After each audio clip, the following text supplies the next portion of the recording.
Hey guys, welcome back to Honkai Star Rail. In today's video, I'm going to do my summary of the 2.0 live stream. Now, it was in Chinese, so they had subtitles. A lot of the places, the white subtitles were on white background, so I may have missed a couple things, so I do apologize. I was doing my best to read. These guys were talking faster than my son after some red cordial. It was insane, so I couldn't keep up too well. So hopefully I got all of it in here. But basically, the big takeaways, because everyone always wants the free stuff, got the 3 codes. I'll leave them in the pinned comment and the description. And we will get 20 free pulls in this patch. They've got the standard login to get 7 days to get your 10 pull, and then they've just got another 10 pull that they are banging out to us. Those are the key free things that we are getting. Now we'll talk about everything else in this in a minute, but basically for me, and let me know, this is just my raw impression when I saw it, because I'm recording this straight after. It doesn't feel like a big...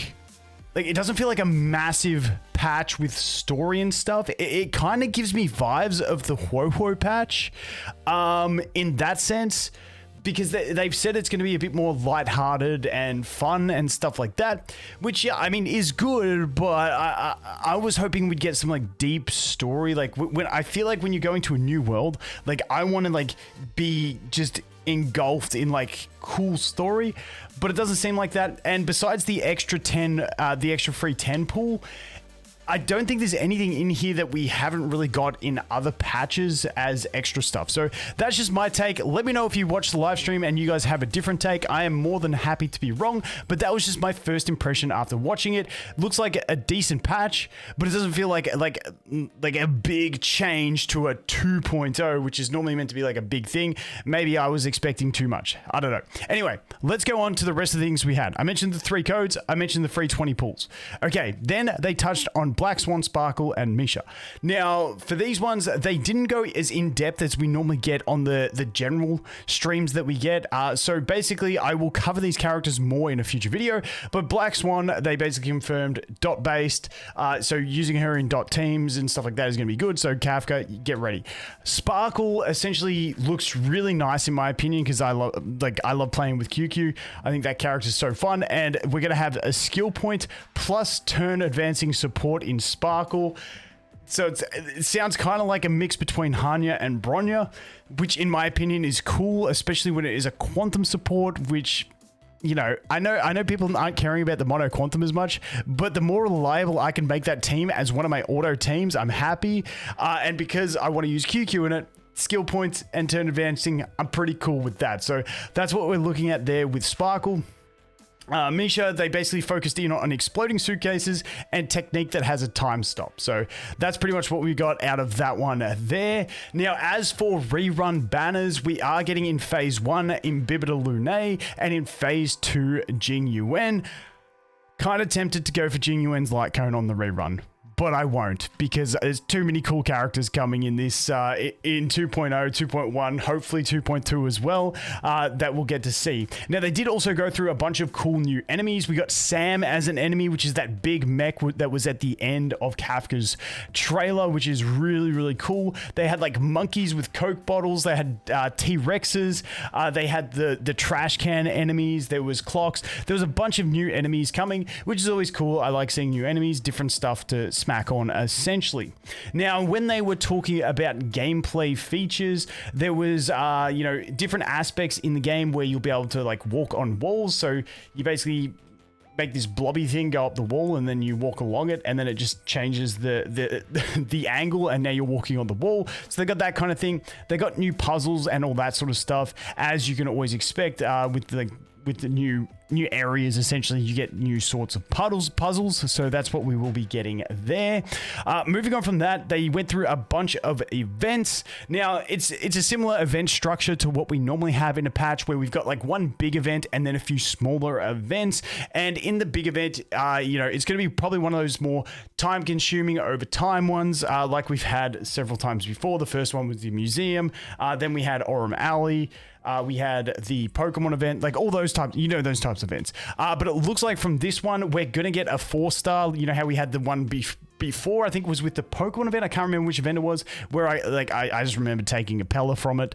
But this one is going to have a 4-star. You can get either Gwenithan, Sampo, Asta or Yukong. I'm thinking for this one, Yukong's probably going to be the play if you don't have her at E6, because she kind of wants E6. So that's what I'm probably going to be looking at, picking up the Yukong copy, because mine isn't maxed out yet. They also mentioned new sets coming to the game. One is going to increase damage on debuffed enemies. I'm not sure if it was debuffed or dotted enemies. I'll go through that stuff more in depth in a future video as well anyway. And then one set that is going to give team break effect. So that was the TLDR that they gave us on that. Looks like that they said there is going to be some new light cones as well. And from what I could see from the light cones, like from the animation they gave, it looks like light cones for the battle pass. But I'm hoping we might get some more new free-to-play light cones as well. Have to wait and see. But that's what it looks like. They're going to have new trace materials. We always get that kind of thing with new characters and stuff like that. So different stuff to farm. They're going to have this Atlas thing for the story. So the idea is you can sort of see where all the storylines intertwine. So when you're going into a storyline, you can see where it sort of falls into the tree of it. For story people, I think that's really cool.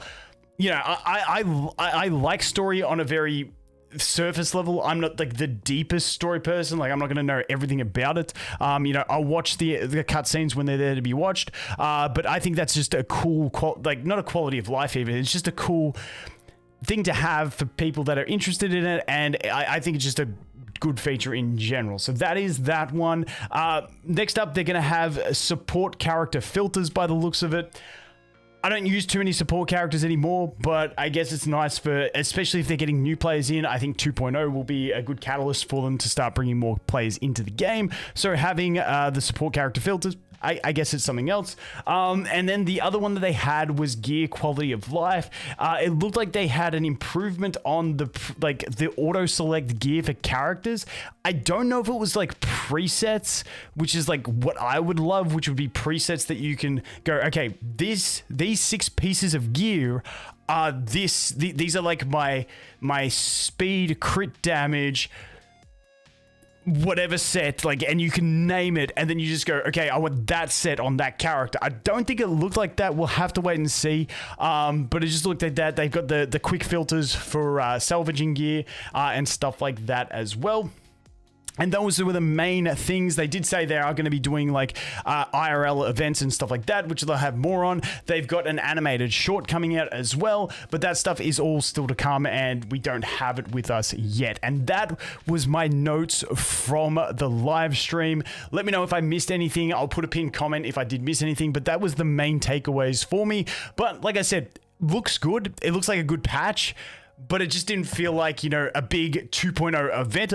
The live stream felt like an event. You know, they had like, you know, all the dudes, they had some pretty cool interactions with the casters and the audience. I think they did a good job of the presentation, but the actual patch itself, besides the extra 10 pull, it just feels like a standard patch as opposed to like a big 2.0. But once again, you guys let me know if I'm wrong. I'm happy to be wrong on that take. And that is me done. I'm going to shut up now. As always, guys, thanks for watching. Hope you have an awesome day, and I look forward to seeing the next one. Cheers.